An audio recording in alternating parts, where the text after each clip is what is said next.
మౌర్యుల administration. So మౌర్యుల పరిపాలన, అసలు మౌర్యుల పరిపాలన ఎలా ఉంది? సో మౌర్యుల పరిపాలన అనేది ఎలా ఉన్నది? సో మౌర్యుల పరిపాలన అనేది అసలు ఎలా ఉన్నది?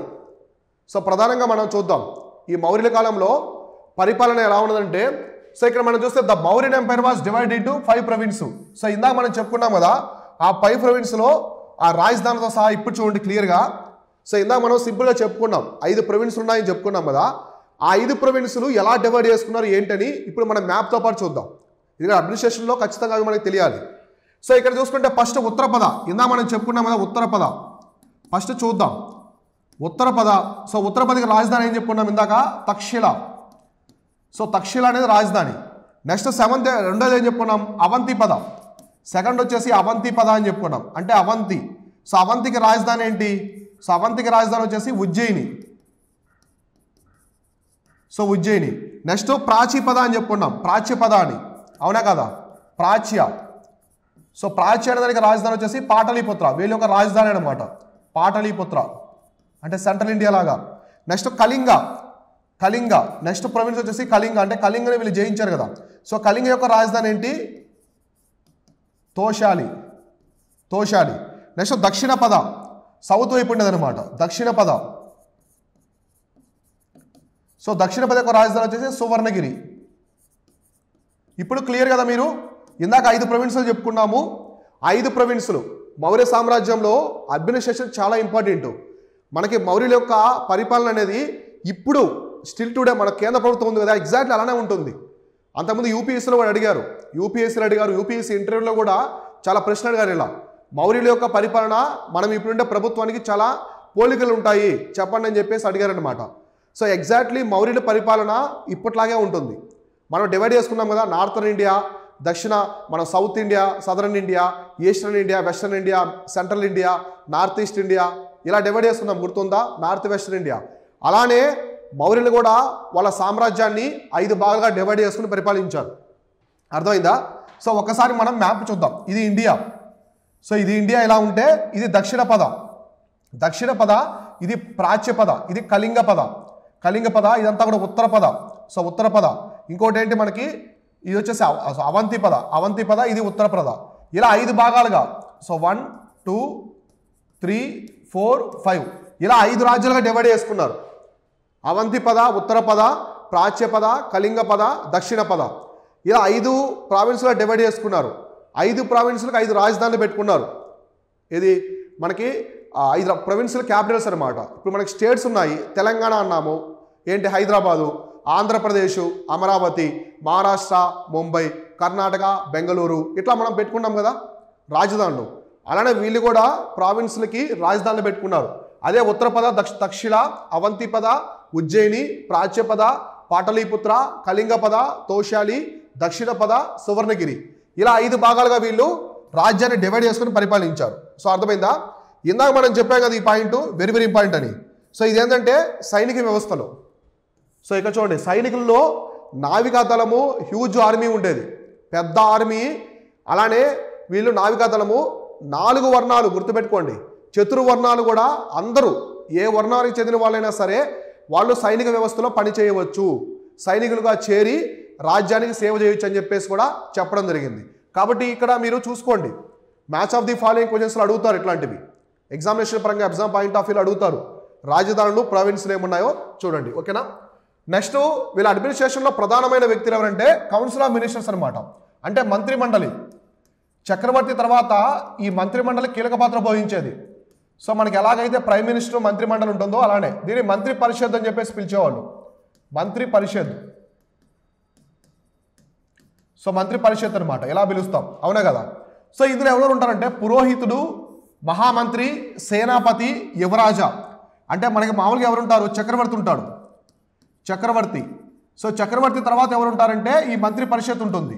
ఈ మంత్రి పరిషత్తులో ఎవరు ఉంటారంటే ప్రధానమైన వ్యక్తులు పురోహితుడు, అంటే ఆ సామ్రాజ్యంలో అతిపెద్ద వ్యక్తి అయినటువంటి పురోహితుడు. నెక్స్ట్ మహామంత్రి, మంత్రులందరికీ హెడ్గా ఉంటాడు ఒక మహామంత్రి. సో మహామంత్రి ఉంటాడు. తర్వాత సేనాపతి, అంటే సైన్యాన్ని మొత్తం రాజ్యానికి సంబంధించిన సామ్రాజ్యానికి ఇతను. చివరిగా వచ్చేసి యువరాజు, అంటే చక్రవర్తి యొక్క కుమారుడు. చక్రవర్తి యొక్క కుమారుడు. వీళ్ళందరూ కూడా మంత్రి పరిషత్తులో ఉంటారు. ఇప్పుడు మనం క్యాబినెట్ మీటింగ్ అంటాము. ఇప్పుడు మనకి ప్రైమ్ మినిస్టర్ క్యాబినెట్ మీటింగ్ పెడతారు. సో క్యాబినెట్ మీటింగ్ అంటే ఎవరు వస్తారు? మంత్రులందరూ 50 మంది వస్తారా? అంతమంది రారు కదా. కేవలం ఒక 7 to 8 మెంబర్స్ మాత్రం అటెండ్ అవుతారు. ఇంపార్టెంట్ పర్సన్స్ అనమాట. వాళ్ళు మాత్రమే అటెండ్ అయ్యి ఏం చేయాలని చెప్పేసి వాళ్ళు ముందుగానే డిసైడ్ చేసుకుని పేపర్ వర్క్ చేసి ఇంప్లిమెంట్ చేస్తారు. ఆ ఇంప్లిమెంట్ చేసే ముందు అందరికీ ఇన్ఫార్మ్ చేస్తారు. ఎగ్జాక్ట్లీ ఇక్కడ కూడా చూడండి, మన ప్రభుత్వానికి ఇక్కడికి చాలా పోలిక ఉంటుంది. ఇక్కడ కూడా చక్రవర్తి ఆ మంత్రి పరిషత్తులో కొంతమందిని తీసుకున్నాడు. అందులో ప్రధానమైన వ్యక్తులు ఎవరున్నారంటే పురోహితుడు, తర్వాత వచ్చేసి ఎవరున్నారు? సేనాపతి, మహామంత్రి, యువరాజు. అంటే చక్రవర్తి యొక్క కుమారుడు అనమాట. తర్వాత కాబోయే చక్రవర్తి కాబట్టి ఇప్పుడంతా వారసత్వంగానే వచ్చాయి. కాబట్టి వీళ్ళందరూ కూడా మంత్రి పరిషత్తులో ఉండి రాజ్యానికి సంబంధించినటువంటి సామ్రాజ్యానికి సంబంధించినటువంటి కీలక అంశాలు వీళ్ళు డిస్కస్ చేసుకునేవాళ్ళు. విచారించుకొని ఎక్కడ తిరుగుబాట్లు ఉన్నాయి, ప్రజలకు ఎటువంటి సమస్యలు ఉన్నాయి, మనం ఏం చేయాలి, ఎటువంటి పరిష్కరణ తీసుకురావాలి, ఇటువంటి డిస్కస్ చేసుకునేవాళ్ళు. తర్వాత హైయెస్ట్ ఆఫీసర్స్ కూడా ఉండేవాళ్ళు. అంటే ఉన్నతాధికారులు కూడా వీళ్ళ కాలంలో ఉన్నారు. ఉన్నతాధికారులు. సో ఉన్నతాధికారులు ఎవరంటే తీర్థాలు అనమాట. తీర్థాస్ అనేవాళ్ళు. తీర్థాలు. సో తీర్థాలు అంటే ఎవరంటే ఉన్నతాధికారులు. ఇంకొకరు ఎవరంటే అధ్యక్షాలు. సో అధ్యక్షాలు వీళ్ళిద్దరు ఎవరంటే ఉన్నతాధికారులు అనమాట. So they manage 26 departments. అంటే మొత్తం మౌర్య సామ్రాజ్యంలో 26 డిపార్ట్మెంట్లు ఉన్నాయి. ఫైనాన్స్, ఇంకా మనకి మిలిటరీకి సంబంధించింది, డిఫెన్స్, ఇట్లా చాలా ఉంటాయన్నమాట. అగ్రికల్చర్కి సంబంధించి ఇలా ఉంటాయి కదా. కాబట్టి మౌర్య సామ్రాజ్యంలో మొత్తం ఎన్ని ఉన్నవి? 26 విభాగాలు. మనం డిపార్ట్మెంట్స్ ఉన్నాయి కదా. ఇప్పుడు మనకి ఎన్ని ఉన్నాయి? 26 విభాగాలు ఉన్నాయి మౌర్య సామ్రాజ్యంలో. అంటే మనకి ఫైనాన్స్, రెవెన్యూ శాఖ, ఇంకా చాలా ఉంటాయి మనకి డిపార్ట్మెంట్స్. ఇంకా మనకి హెల్త్ సెక్టార్ కావచ్చు, ఎడ్యుకేషన్ సెక్టార్ కావచ్చు, అగ్రికల్చర్ సెక్టార్ కావచ్చు, ఇట్లా 26 డిపార్ట్మెంట్స్ ఉండేవి. ఆ 26 డిపార్ట్మెంట్కి హెడ్గా ఎవరు ఉంటారంటే ఉన్నతాధికారులు ఉంటారు. వాళ్ళనే తీర్థాలు లేదా అధ్యక్షులు అని చెప్పేసి పిలిచారు. తీర్థాలు, అధ్యక్షాలు అని చెప్పేసి పిలిచేవాళ్ళు అనమాట. వాళ్ళు ఈ 26 డిపార్ట్మెంట్లకి హెడ్గా ఉండేవాళ్ళు. చూడండి ఎంత పకడ్బందీగా పరిపాలన అప్పట్లోనే. ఎప్పుడు 2300 సంవత్సరాల క్రితము పరిపాలన గురించి మనం చెప్పుకుంటున్నాం. ఓకేనా. నెక్స్ట్ సెన్సస్ అనమాట. చూడండి జనగణన కూడా, జనాభా లెక్కలు. ఆ రోజుల్లో జనగణన కూడా ఫ్రీక్వెంట్గా, రెగ్యులర్గా అనమాట. ప్రతి సంవత్సరం వాళ్ళు జనగణన చేసేవాళ్ళు.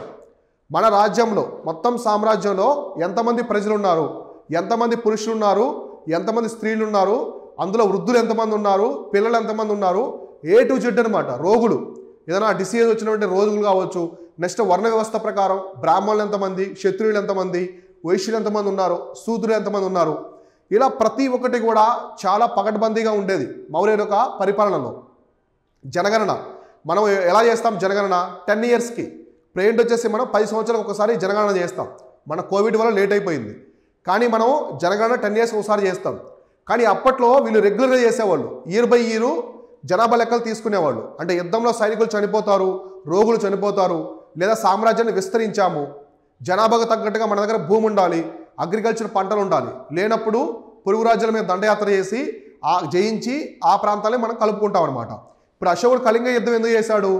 ఈ మహానది తీర ప్రాంతాలు చాలా సారవంతమైనవి అనమాట.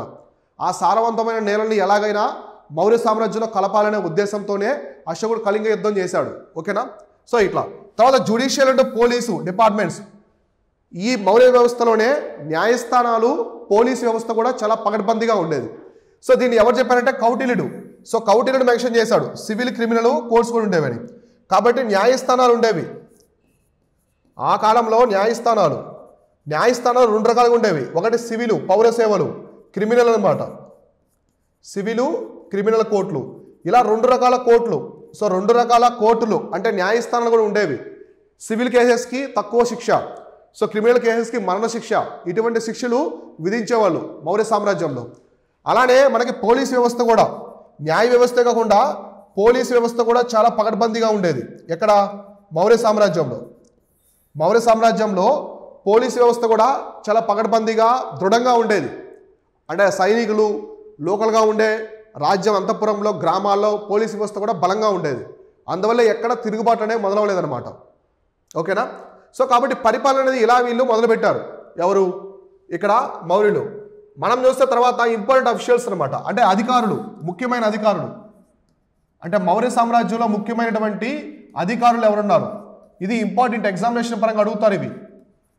సో వీటిలో చాలా టైమ్స్ రిపీట్ అయి ఉన్నాయన్నమాట. మౌర్యుల యొక్క పరిపాలనలో ఇంపార్టెంట్ ఆఫీసర్స్ ఎవరున్నారు అనేది ఇప్పుడు మనం చూద్దాం. సో ఒక్కొక్కటి చెప్తాను చూడండి. శుల్కాధ్యక్ష, ఇతను officer in charge of the royal income అనమాట. శుల్కాధ్యక్ష, శుల్కాధ్యక్ష అంటే రాయల్ ఇన్కమ్ అనమాట. అంటే రాజ్య ఆదాయం మొత్తం కూడా చూసుకునే వ్యక్తి అనమాట. ఆదాయాధికారి అంటే రాయల్ ఇన్కమ్. సో భూమి శిస్తు ద్వారా, నెక్స్ట్ ట్యాక్స్లు ఉంటాయి కదా, పన్ను ద్వారా వచ్చే డబ్బు మొత్తానికి అతనే ఇన్ఛార్జ్ అనమాట, హెడ్గా ఉంటాడు. ఇప్పుడు మనకి ఫైనాన్స్ సెక్రటరీ అంటాం కదా, ఆ విధంగా. నెక్స్ట్ వచ్చేసి సీతాధ్యక్ష. సీతాధ్యక్ష అంటే అగ్రికల్చర్, వ్యవసాయానికి సంబంధించి వ్యవసాయ అధికారి. మీరు వ్యవసాయాన్ని గుర్తుపెట్టుకున్నా చాలు, వ్యవసాయ అధికారి అనమాట. నెక్స్ట్ వచ్చేసి పన్యాధ్యక్ష.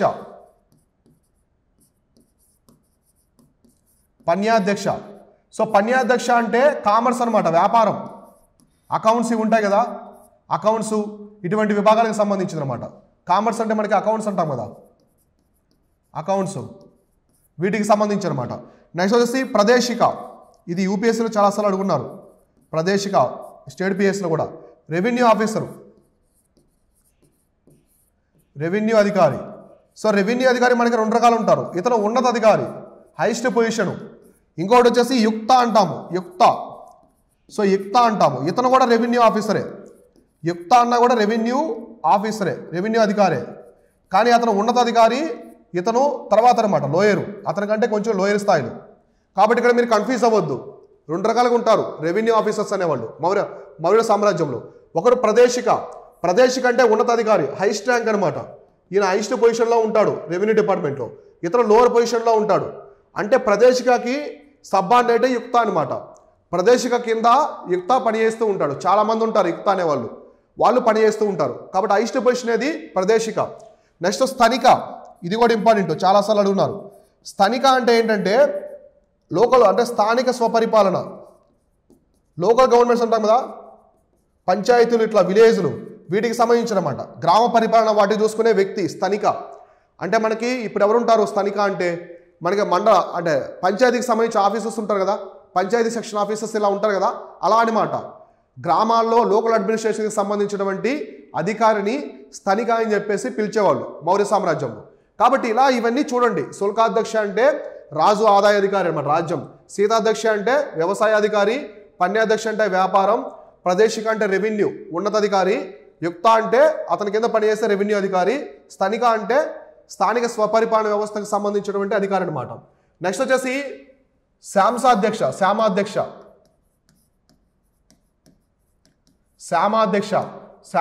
అంటే మార్కెట్ అనమాట.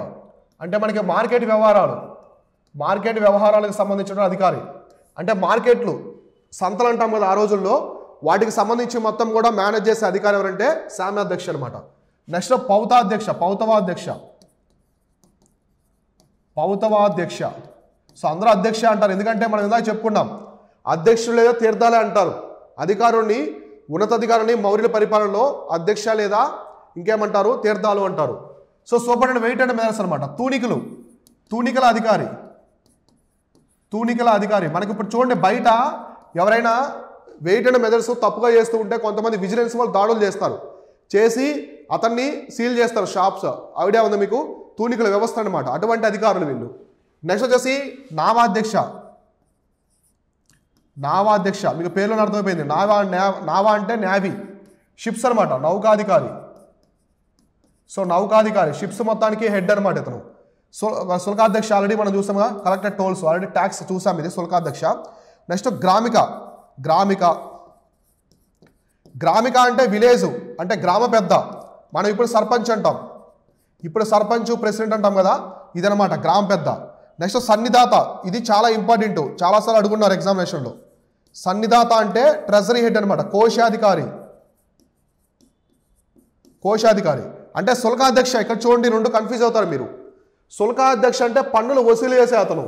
ఆ వసూలు చేసిన పన్ను మొత్తాన్ని మేనేజ్ చేసేది ఎవరంటే సన్నిధాత అనమాట. ఈ సన్నిధాత అనే అతను రాయల్ ఇన్కమ్ వచ్చిన మొత్తం ఆదాయం మొత్తాన్ని కూడా ఇతను జాగ్రత్తగా చూసుకోవాలి. అతను కలెక్ట్ చేసి ఇక్కడ పెడతాడు. అతను మొత్తాన్ని మేనేజ్ చేసిన బాధ్యత ఎవరికి ఉందంటే సన్నిదాతకి. నెక్స్ట్ రజ్జుకాసు. సో రజ్జుక అంటే ల్యాండ్ మెజరరు, అంటే సర్వేయర్ అని చెప్పేసి. ఇప్పుడు సర్వేయర్ ఉంటారు కదా, సర్వేయర్లు. సో సర్వేయర్లు వస్తారు మనకి, తహసీల్దార్తో పాటు వచ్చి మన భూమిని కొలిచి మనకి చెప్తారు, ఇక్కడి నుంచి ఈ సరిహద్దు నుంచి ఈ హద్దు వరకు నీ భూమి, ఇంత భూమి ఉంది నీకు, 3 ఎకరాలు ఉంది, సో పక్క అతనికి 10 ఎకరాస్ ఉంది, ఇక్కడ 1 ఎకరా ఉందని చెప్తారు కదా. ఈ విధంగా సర్వేయర్లు అనమాట. రజ్జుకాస్ అంటే సర్వేయర్లు. ఇటువంటి అధికారులు అనేవాళ్ళు మౌర్య సామ్రాజ్యంలో ఉండేదన్నమాట. చూడండి ఎంత అధికారులు ఉన్నారు. అధ్యక్షాలు అని చెప్పేసి పిలిచేవాళ్ళు, తీర్థాలని పిలిచేవాళ్ళు ఉన్నతాధికారుల్ని. ఇలా పగడ్బందీగా విలేజ్ స్థాయి నుంచి సామ్రాజ్యం వరకు, అంటే సామ్రాజ్య రాజధాని పాటలీపుత్ర వరకు పగడ్బందీగా ఉండేది. ప్రతి ఒక్కటి ప్రొవిన్స్గా డివైడ్ చేసుకున్నారు.